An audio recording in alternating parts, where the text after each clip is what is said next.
Pernahkah Anda merasa seperti terus-menerus berjuang melawan arus kehidupan, berusaha menemukan kedamaian di tengah kekacauan dan bertanya-tanya apakah ada cara untuk menavigasi badai dengan ketenangan dan kekuatan?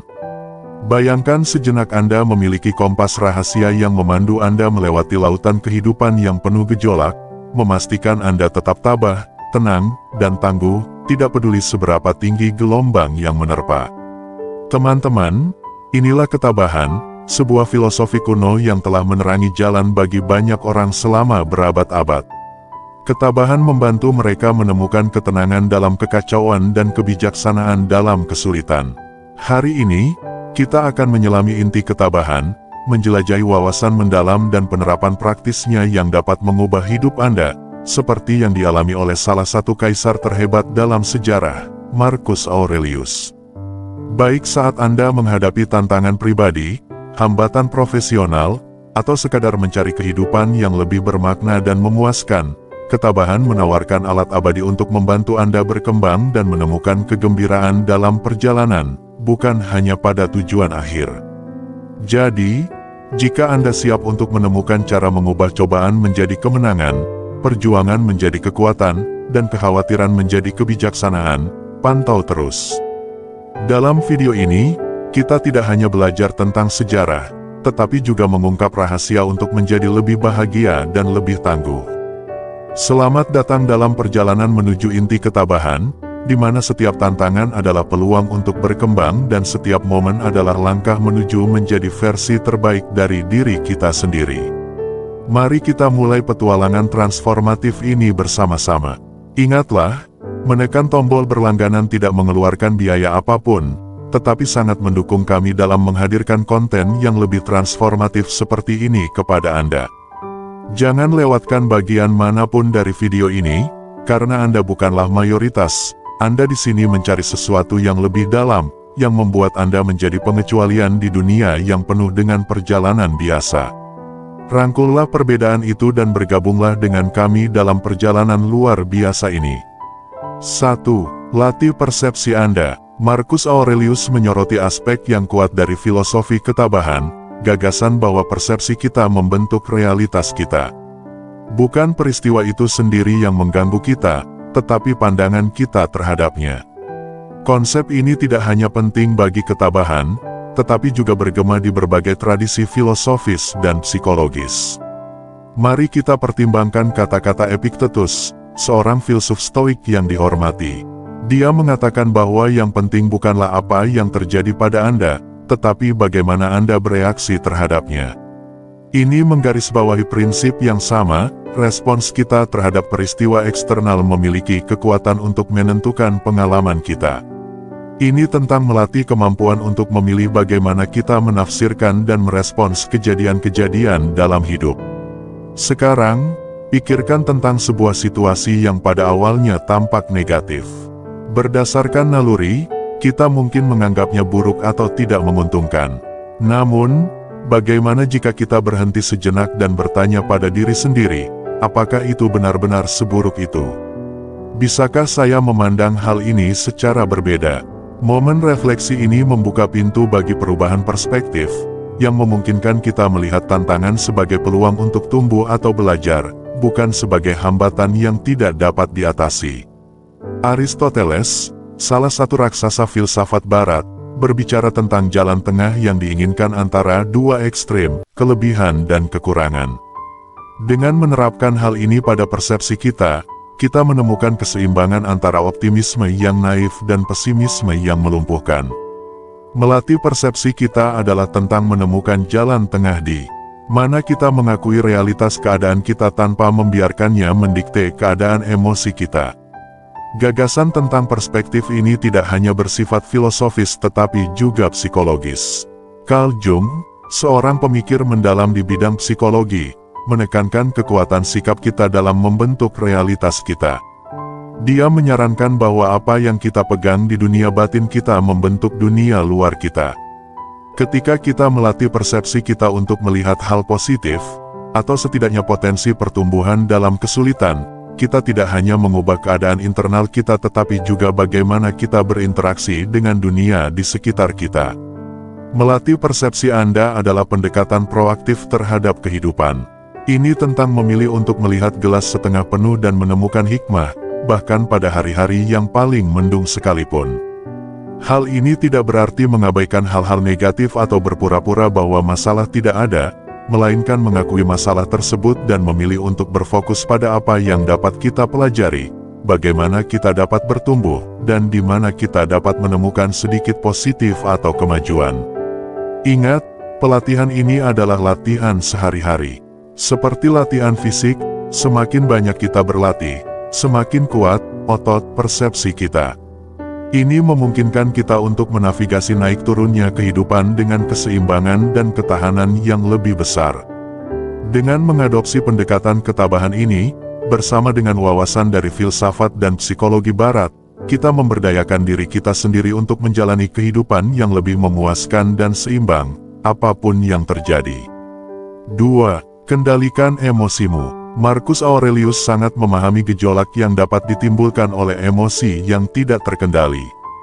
Dia menasihati kita untuk menggunakan akal sebagai panduan, menunjukkan bahwa kita memiliki kekuatan untuk memilih tanggapan kita bahkan dalam situasi yang penuh emosi.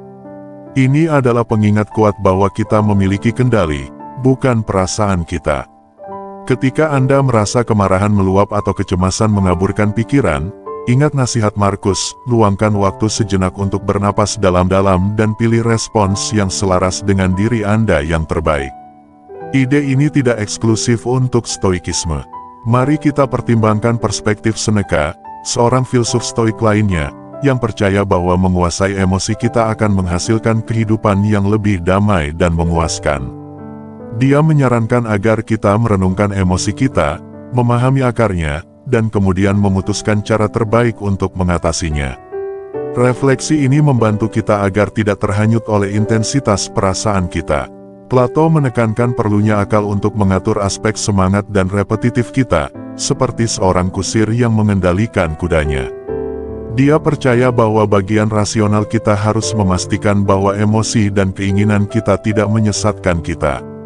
Ini selaras dengan pandangan stoik yang mendorong kita untuk membiarkan akal sehat, bukan dorongan, yang mengarahkan tindakan kita. Dari sudut pandang psikologis, Carl Jung juga mengakui kekuatan emosi dan perlunya mengakui emosi untuk mengintegrasikannya dan melampauinya. Dia menyarankan bahwa dengan menghadapi dan memahami emosi kita dapat mencapai individualisasi, sebuah proses menjadi diri kita yang sebenarnya. Ini melibatkan penggunaan emosi kita sebagai isyarat, bukan perintah, yang memungkinkan kita untuk tumbuh dan berkembang melalui kesadaran diri. Ketika Anda merasa diliputi oleh kemarahan atau kecemasan, ingatlah wawasan ini, seperti Marcus Aurelius, gunakan akal untuk menilai situasi. Seperti Seneca, pahami dan refleksikan emosi Anda.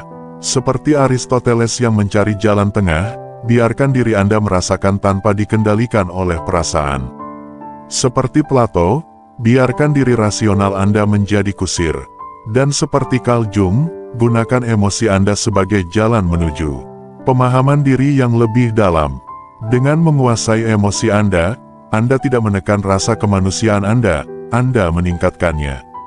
Anda memilih untuk merespons, bukan bereaksi. Anda memastikan bahwa Anda bukanlah emosi sesaat yang memegang kendali. Pendekatan proaktif terhadap emosi ini memungkinkan Anda hidup lebih sadar, membuat pilihan yang mencerminkan nilai-nilai dan aspirasi Anda, sehingga menghasilkan kehidupan yang lebih seimbang dan memuaskan. 3. Dikotomi kendali. Para filsuf stoik, khususnya Epictetus, memberikan penekanan signifikan pada konsep dikotomi kendali. Ia mengajarkan bahwa memahami apa yang ada dalam kendali kita dan apa yang ada di luar kendali kita adalah inti dari kebijaksanaan. Ini adalah pengubah permainan karena membebaskan kita dari stres dan kecemasan yang tidak perlu akan aspek kehidupan yang tidak bisa kita kendalikan, seperti cuaca atau perilaku orang lain.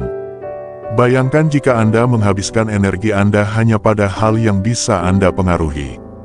Anda akan seperti seorang tukang kebun yang fokus menyiram tanamannya, bukan mengubah cuaca. Inilah inti dari dikotomi kendali, memelihara taman kita, sel-sel batin kita, dan tindakan kita sambil menerima kondisi eksternal yang ada. Sekarang, mari kita hubungkan kebijaksanaan stoik ini dengan wawasan dari filsafat dan psikologi barat. Aristoteles berbicara tentang fokus pada tindakan yang bajik dan mengembangkan karakter yang kuat, yang selaras dengan fokus pada apa yang bisa kita kendalikan. Dia percaya bahwa keunggulan bukanlah suatu tindakan tetapi sebuah kebiasaan, serangkaian pilihan yang kita buat setiap hari dan yang berada dalam kendali kita. Plato juga menekankan pentingnya fokus pada tindakan dan kebajikan kita sendiri. Dalam alegorinya tentang kereta, ia menggambarkan jiwa sebagai kusir yang mencoba mengendalikan dua kuda yang mewakili bagian-bagian berbeda dari jiwa kita. Pesan ini selaras dengan dikotomi kendali, kita harus fokus dalam mengemudikan kereta kita dengan bijak. Sokrates mendorong kita untuk fokus pada perbaikan diri dan kebajikan pribadi, menggemakan praktik stoik dalam berkonsentrasi pada tindakan dan respons kita sendiri. Ia terkenal dengan pernyataannya bahwa kehidupan yang tidak teruji tidak layak untuk dijalani, mendorong kita untuk merefleksikan lingkup kendali kita sendiri dan mengembangkan taman batin kita. Carl Jung berbicara tentang individualisasi, proses menjadi sadar diri dengan mengintegrasikan alam bawah sadar dengan alam sadar. Proses ini pada dasarnya adalah tentang memahami apa yang bisa kita ubah dalam diri kita dan menerima apa yang tidak bisa kita ubah, mencerminkan dikotomi kendali. Bagaimana kita bisa menerapkan konsep transformatif ini dalam kehidupan sehari-hari? Dimulai dengan perubahan perspektif yang sederhana namun signifikan. Ketika Anda dihadapkan pada situasi yang membuat frustrasi, tanyakan pada diri Anda, apakah ini dalam kendali saya? Jika tidak, biarkan begitu saja seperti dedaunan yang mengambang di sungai. Fokuskan energi dan perhatian Anda pada apa yang dapat Anda pengaruhi, apakah itu sikap Anda, usaha Anda, atau respons Anda terhadap orang lain. Menerima ketidakpastian hidup dengan rasa damai tidak berarti bersikap pasif atau acuh tak acuh. Ini berarti secara aktif terlibat dengan apa yang bisa Anda ubah sambil menerima dengan tenang apa yang tidak bisa Anda ubah. Pendekatan ini tidak hanya mengurangi stres dan kecemasan, tetapi juga memberdayakan Anda untuk menjalani hidup dengan lebih sengaja dan efektif. 4. Menganut kebajikan. Prinsip kebajikan lebih dari sekadar pengembangan diri, ini mencapai inti dari interaksi dan kontribusi kita terhadap dunia di sekitar kita. Ini tentang memelihara karakter yang ditandai dengan kebaikan, keadilan, keberanian, dan moderasi, yang tidak hanya bergema dalam filosofi stoik tetapi juga di seluruh spektrum pemikiran dan psikologi barat. Para filsuf stoik, termasuk Marcus Aurelius, Seneca, dan Epictetus, semuanya menekankan kebajikan sebagai kebaikan tertinggi. Marcus Aurelius dalam Meditations secara konsisten merefleksikan kebajikan seperti kebijaksanaan, keadilan, keberanian, dan disiplin diri, melihatnya sebagai inti dari kehidupan yang dijalani dengan baik. Bagi mereka, kebajikan bukanlah cita-cita abstrak tetapi panduan praktis untuk kehidupan sehari-hari, cara menyelaraskan tindakan seseorang dengan bagian terbaik dari diri sendiri. Seneca menyoroti peran kebajikan dalam mengatasi kesulitan hidup. Ia berpendapat bahwa kehidupan yang bajik mengarah pada ketenangan dan kebebasan dari penderitaan, bukan karena orang yang berbudi luhur terbebas dari masalah, tetapi karena mereka menghadapinya dengan rahmat dan ketangguhan. Epictetus mengambil ini lebih jauh lagi dengan menyatakan bahwa tujuan utama kita sebagai manusia adalah untuk hidup sesuai dengan kebajikan. Beliau mengajarkan bahwa peristiwa eksternal berada di luar kendali kita, tetapi kita selalu bisa memilih untuk merespons dengan kebajikan yang sepenuhnya berada dalam kekuatan kita. Menghubungkan ide-ide stoik ini dengan konsep filosofis dan psikologis yang lebih luas, kita menemukan benang merah yang universal. Aristoteles berbicara tentang kebajikan sebagai titik tengah antara dua ekstrim, menganjurkan keseimbangan dan moderasi dalam semua aspek kehidupan. Etika Nikomacheannya memberikan cetak biru untuk mencapai kebahagiaan melalui kehidupan yang berbudi luhur, dengan menekankan bahwa kebajikan adalah pilihan aktif dan kebiasaan yang kita tanam melalui latihan yang disengaja. Plato memusatkan filosofinya pada konsep hidup selaras dengan kebaikan, kebenaran, dan keindahan. Ia membayangkan masyarakat yang adil di mana individu bertindak sesuai dengan peran dan kebajikan mereka, berkontribusi terhadap keharmonisan keseluruhan. Sokrates, tokoh ikonik filsafat Barat, percaya bahwa pengetahuan dan kebajikan saling terkait, menyarankan bahwa mengetahui kebaikan berarti melakukan kebaikan. Metode dialektisnya bertujuan untuk mengungkap kebenaran yang mengarahkan individu menuju kehidupan yang berbudi luhur dan tercerahkan. Dari sudut pandang psikologis, ide individuasi Carl Jung melibatkan pengintegrasian berbagai aspek diri yang mengarah ke kepribadian yang utuh dan seimbang. Proses ini mencakup pengembangan kualitas moral dan perwujudan kebajikan yang mencerminkan keselarasan yang dalam antara tindakan seseorang dan sifat sejati seseorang. Lalu, bagaimana kita bisa merangkul kebajikan dalam kehidupan kita sehari-hari? Dimulai dengan refleksi dan niat. Pertimbangkan tindakan dan pilihan Anda melalui kacamata kebajikan. Tanyakan pada diri Anda, apakah ini adil?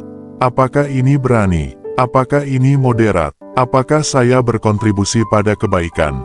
Dengan secara teratur mempertanyakan dan memandu tindakan kita berdasarkan prinsip-prinsip ini, kita menciptakan kehidupan yang penuh makna dan tujuan. Kebajikan bukan sekadar aset pribadi, tetapi juga hadiah bagi orang-orang di sekitar kita. Ketika kita bertindak dengan baik, kita menginspirasi orang lain, mengangkat komunitas kita, dan berkontribusi pada dunia yang lebih adil dan penuh kasih. Dengan cara ini, merangkul kebajikan tidak hanya memperkaya kehidupan kita sendiri tetapi juga struktur masyarakat itu sendiri. Ingat, hidup dengan kebajikan tidak berarti mencapai kesempurnaan.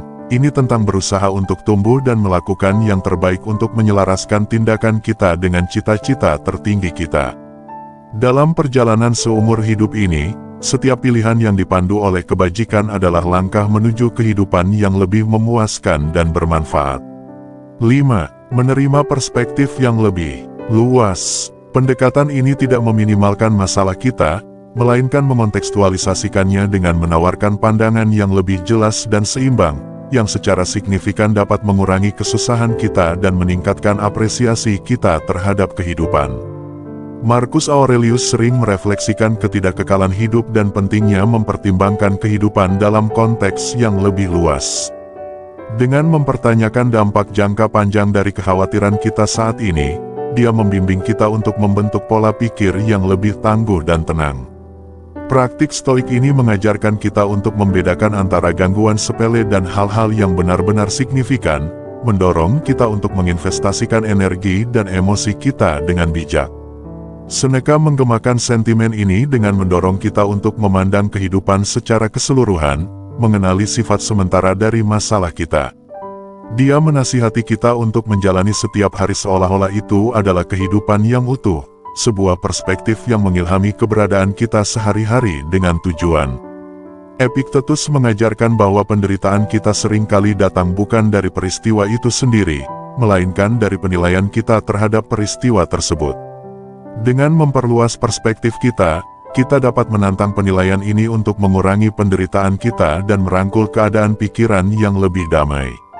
Sekarang, mari kita hubungkan wawasan ini dengan filosofi Barat yang lebih luas. Aristoteles menekankan pentingnya mengejar kehidupan yang seimbang, fokus pada tujuan yang bermakna, dan dipandu oleh akal. Ini selaras dengan gagasan memperluas perspektif untuk membedakan apa yang benar-benar berharga. Plato, melalui alegorinya tentang gua, mengajak kita untuk mempertanyakan persepsi kita dan mempertimbangkan kebenaran yang lebih luas di luar pengalaman langsung kita. Eksplorasi filosofis ini mendorong kita untuk melihat melampaui permukaan untuk mencari pemahaman dan kebijaksanaan yang lebih dalam. Sokrates bertujuan untuk memperluas pikiran orang-orang di sekitarnya, mendesak mereka untuk mempertimbangkan sudut pandang yang berbeda dan kebenaran yang lebih dalam. Metodenya berfungsi sebagai pengingat abadi akan nilai memeriksa kehidupan kita dan memperluas perspektif kita. Dari sudut pandang psikologis, konsep individuasi Carl Jung melibatkan pengintegrasian berbagai bagian kesadaran kita. Ini mendorong kita untuk melihat melampaui kekhawatiran yang didorong oleh ego dan menuju pandangan yang lebih holistik tentang diri kita sendiri dan tempat kita di dunia. Jadi, bagaimana kita bisa menerapkan pendekatan ini dalam kehidupan kita sehari-hari. Setiap kali Anda merasa diliputi oleh kekhawatiran atau stres, berhentilah sejenak dan tanyakan pada diri Anda pertanyaan-pertanyaan yang mungkin diajukan oleh Marcus Aurelius. Apakah hal ini penting dalam jangka panjang? Apa dampaknya dalam 1 tahun atau bahkan 5 tahun? Refleksi seperti itu dapat secara dramatis mengubah fokus Anda, mengurangi kecemasan, dan memupuk apresiasi yang lebih dalam terhadap saat ini. Dengan mengadopsi perspektif yang lebih luas, kita tidak hanya mengurangi kecemasan kita saat ini, namun juga terhubung dengan rasa syukur dan kehadiran yang lebih mendalam. Kita belajar untuk menghargai keindahan sementara dari setiap momen dengan memahami bahwa kekhawatiran kita hanyalah sebagian kecil dari permadani eksistensi yang luas dan saling berhubungan. Memperluas perspektif Anda adalah tentang melihat melampaui batas-batas kekhawatiran kita, mengenali sifat sementara dari masalah kita, dan menyelaraskan diri dengan arus kehidupan yang abadi. Ini adalah praktik yang tidak hanya membawa kedamaian batin tetapi juga memperdalam hubungan kita dengan dunia dan memupuk pandangan yang lebih penuh belas kasih dan pengertian tentang pengalaman manusia. Saat kita mengakhiri perjalanan hari ini menuju dunia ketabahan yang mendalam, ingatlah bahwa menerima ajaran-ajaran ini lebih dari sekadar memahaminya secara intelektual, ini tentang menjalaninya setiap hari. Biarlah kebijaksanaan dari Marcus Aurelius, wawasan Seneca, dan panduan praktis dari Epictetus menjadi teman Anda saat Anda menavigasi kompleksitas kehidupan. Ingatlah bahwa langkah-langkah kecil yang kita ambil secara konsistenlah yang mengarah pada transformasi signifikan. Terima kasih telah menjadi bagian dari Stoic Journal. Kehadiran dan keterlibatan Anda membuat komunitas ini menjadi mercusuar kebijaksanaan dan dukungan. Jika Anda ingin menyelami lebih dalam seni hidup sejahtera, silakan lihat salah satu video yang disarankan di layar Anda. Video tersebut dibuat dengan hati-hati untuk memandu dan menginspirasi Anda lebih jauh dalam perjalanan menuju kehidupan yang lebih tenang dan penuh perhatian. Semoga Anda menjalani hari ini dengan rahmat dan kekuatan, dan ingat, perjalanan menuju kebijaksanaan adalah perjalanan bersama yang kami nantikan untuk melanjutkannya bersama Anda.